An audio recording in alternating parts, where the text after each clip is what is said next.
Welcome back to another episode of Inside the Wave. I'm John Burrows and my co-host Isaac Popper. Today we have Tulane running back Jamauri McClure on the show. We're super excited. He scored his first touchdown against UAB in a blowout win. How you doing, Jamauri? Thanks for coming on. I'm doing good. Thank you for having me. Yeah, of course. We're excited to have you. Congratulations on your first touchdown. It's not something that you get to do often. It's you only get one first touchdown. I was telling you this before we hit record, but the way that you scored your first touchdown, that was a pretty cool way to score your first one. So we actually do have the video. I'm going to play it here for us, and we'd love you to just walk us through what you were thinking, the emotions, what you saw on the play, overall, just what happened. Here we go. For them to get some rhythm. I don't know if there is such a thing as a smart play when you're down 64-13. Still up into the end zone. Jamauri McClure. Well, to be honest, I thought I was going to get tackled when I got tripped up. I was going to fall or whatever. But, before that, I wasn't really thinking about being in the game because I probably get nervous and mess up more than what I thought I would be. But, after I did recover myself from stumbling, I already knew I was going to score because it was like an open shot. Team going to be there for me. So it wasn't really much of I don't know. I didn't really think about it. And then I was exhausted after the play. I really wasn't thinking about it. I almost I don't know. Hey. Do you remember what you did with the ball after the play? Did you keep the ball or did you throw it in the stands? I definitely I handed it right back to the ref. I'm not used to that yet. No. Handed it right back to the ref. I don't know where that ball went. It's all right. The ball is whatever, but the score and where do you go? There we go. We're back. The ball's whatever. The touchdown's what matters. The touchdown, I mean, you'll always have that video. You always have that experience. Another pretty cool experience that you got to have after the game, Coach Summerall had you lead the Hullabaloo chant, which is, in my very biased, admittedly, opinion, one of the coolest traditions in college sports. So we have the video of that too right here, and would love to have you talk a little bit about that afterwards. All right, it's going to lead us in the Hullabaloo. Got his first collegiate touchdown, Jamauri McClure.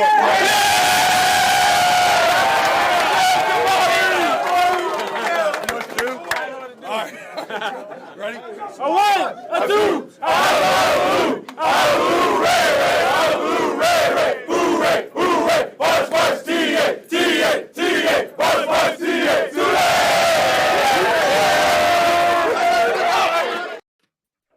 Nah, I ain't gonna sit here and lie to you. I was pretty nervous when I went up there and I had to say it. Not much of a social person, but I try to be so I can, be more social with the team. But I was pretty scared when I went up there. So coach, he asked me if I knew what I was doing, even though we had the whole summer we were doing competitions and stuff, and he tried to make us do as the new people on the team as a group sing the Hullabaloo, make sure you learned it. So I knew it, but it was just a little nerve-wracking doing it in front of everybody and stuff. Yeah, I bet. I thought it was funny that he asked you because obviously you're one of the younger guys on the team. I think you might be the youngest guy to ever actually appear on the show. So, scoring first touchdowns and setting, some would say, even more impressive records. Not me, I probably wouldn't say that, but some would say. Definitely seems like a really cool experience. And it was hilarious. He was like, you know it. You seem confident. It's funny to hear that you weren't because I would have had no idea. I think Isaac has a bunch of questions for you. Isaac, there was one you were telling me about that I thought was a pretty funny question. We talked about it just a little bit before he came on about a Wednesday tradition in Tulane football. You want to go ahead and start off with that? Yeah, I think Jamauri knows what I'm talking about. So what flavor of Victory Snowball did you get today? I think I got grape and green apple with ice cream. It probably sounds weird, but it looked pretty good. I ain't gonna lie. It looked pretty good. It's an interesting mix. But I hear a lot of players like the grape. I'll have to try that next time. I ain't know what to get, so I just mixed some stuff. I like it. And the ice cream's always nice on top, right? Yeah, it was definitely nice. Or the what it is, the condensed milk. Yeah, that's good. That's good too. Yeah. That's what I got last week when I did a Snowball podcast with Gerard Henderson after his conference defensive player of the week performance. We had to do a show. So if you haven't checked that out, make sure to check that out. Jamauri, how many fans were there for you? You were in your home state. Were you extra motivated? I mean, yeah, I definitely wanted to play since I didn't play a couple games like after the first one. I wanted to play bad when I was back home because I had a couple more people than usual that came to the game. It was like I ain't have like no crazy amount because they probably I hadn't been getting in. They probably didn't want to go or whatever. But it was the main people I wanted to go. So I was really excited about that, getting a touchdown game. That's awesome. Who was there for you? It was my intermediate family, my mom, dad. Well, not my dad, my mom, my brother, my sister, my aunties, and yeah. So that was the main ones that came. I was happy though, regardless. Nice. How far did you grow up from Birmingham? I lived in Troy, so it was like 2 hours, like hour and a half, something like that. It wasn't too far. Okay. And you actually answered my question about the touchdown. It looked like you were going to fall down, but your balance is good enough that you stayed up. And I think you're making the video look a little less obvious than it actually was. You had a path to the end zone, but it wasn't exactly a clear path. For someone of your speed, who's very fast, it should be a touchdown, but a lot of players wouldn't have made it into the end zone. I hope you knew that. I thought that was just the obvious. After you caught your balance, I feel like anybody should have scored that, really. So when I did some research on you 45 days ago, I was going to fall camp, and we did a Inside the Wave preview show for offense and defense. And on my offensive one, I actually didn't even take any notes on Trick Hornist, who's been doing a great job this season, because what I saw in fall camp was you were the guy with Shotty Clayton Johnson and Duda behind Mackay. So I saw that you run a 4.4440. Is that true? Yes, sir. Sir. Wow. So that's very, very fast. You think you're the second fastest on the team behind Ty Thompson? I'm not really sure about that. We're going to have a group race if we wanted to decide that. Might have to do that with Big Play Ray, I think.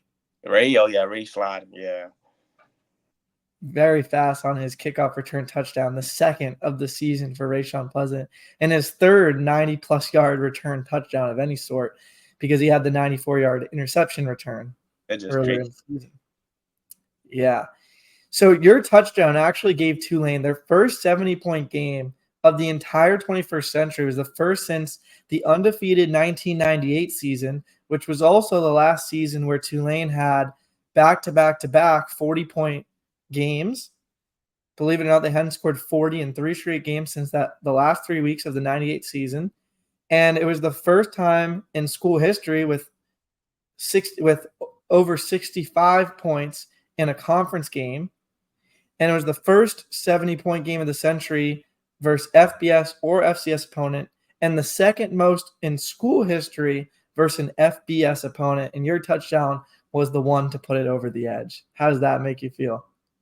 I'm just figuring this out. That's it's crazy thinking that my first touchdown was changing that many records or whatever. It's pretty crazy. I ain't gonna lie. I don't know how to feel about it.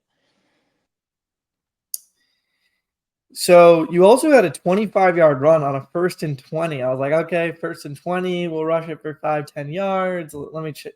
I'm still working on the 60-point stat. When's the last time we scored 60? And then I'm like, oh, Jamauri's going for 25. First down and more from the 1st and 20. What did you see on that play?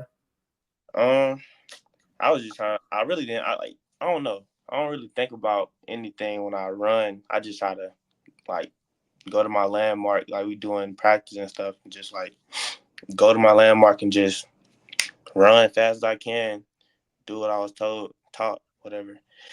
So I can't really tell you what I saw because I just be zoned in, not thinking about anything, just trying to get a touchdown. That's all I think about when I'm running.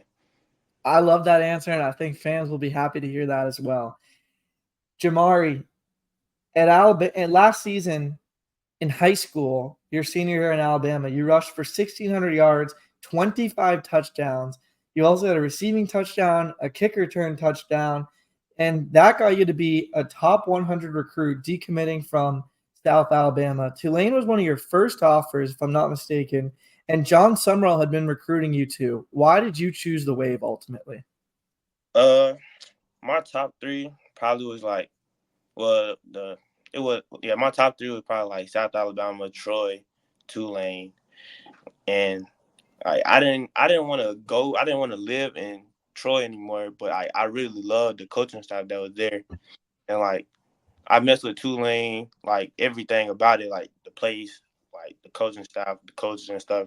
But when Troy, most of the coaching staff from Troy came all the way to Tulane, like I already knew where I was going. Like, so yeah, that really helped a lot. How fast did you decide you were going to come to Tulane after John Sumrall took the job here? Oh, immediately. I already knew, like, because Troy was like, I really wanted to like work with the coaching staff that was at Troy. So like when I knew they was going to Tulane, I wouldn't have to live in Troy anymore. I knew I wanted to go there. Awesome. So we've been talking on this show about how John Sumrall and coaching staff has been recruiting some very high-level players, Javian White being one of them. But right here, we've got the first in action, Jamauri McClure. Knew right away when Coach Sumrall took the job here at Tulane that he needed to play for the Wave, and he scored the touchdown to put Tulane over 70 points. Jamauri, how did you think your fall camp went? I think I was still learning because I came like during the summer, and it was just a lot put on me, like learning the plays as I was trying to do everything else with other people. But after, like, I still mess up on the plays and everything. That's like my biggest problem, probably like the blocking scheme and stuff. But I feel like I did good when I learned the plays at the time. I feel like I had a good fall camp when I did that. So yeah. I would definitely agree from what I saw near the end of fall camp. And in the scrimmage specifically was when I said, okay, who's 25? I got to make sure I know who that is. So it's very excited to get you on our show now. Who do you model your game after? I don't really know. People won't compare me to them, but like the people I watched growing up was probably like Barry Sanders, Marshawn Lynch. Those probably the top two that I watched all the time. That I tried, basically. So Jamauri Beast Mode McClure, heard it here first on Inside the Wave. Head coach John Sumrall said that you probably played yourself, into not redshirting this season, and that you may just be the second best running back on the team. After fall camp, did you expect to be in this position by the bye week? I don't really know. Not really. I really didn't. I feel like, I don't really know. I couldn't learn the plays that well, so I just kept messing myself up, and it was just overwhelming. So I didn't really know where I would end up. I practiced hard and everything, but like just learning everything just threw me off. Understandable. There's certainly a learning curve, and you're still, 18 years old? Yes, sir. Wow. Very impressive and exciting to see you out on the field for us. Jamauri, do you have anything you want to shout out? Where can fans find you on social media? Do you have any other NIL opportunities? I don't know if I don't really look at my email like that. I need to start back. I need to look at it more, but I don't really know if I have any other NIL opportunities except for the like the jerseys and stuff like that. Yeah, where can they get a jersey that says McClure? I got one. I got the link in my Instagram. It's J McClure with an underscore. Awesome. And are you on Twitter as well? Yeah, I'm on Twitter, but I'm on Twitter, but I'm not on Twitter. I haven't posted on there in a while. All right. So follow Jamauri on Instagram. Jamauri, thanks so much for joining us, and enjoy the bye week. Thank you.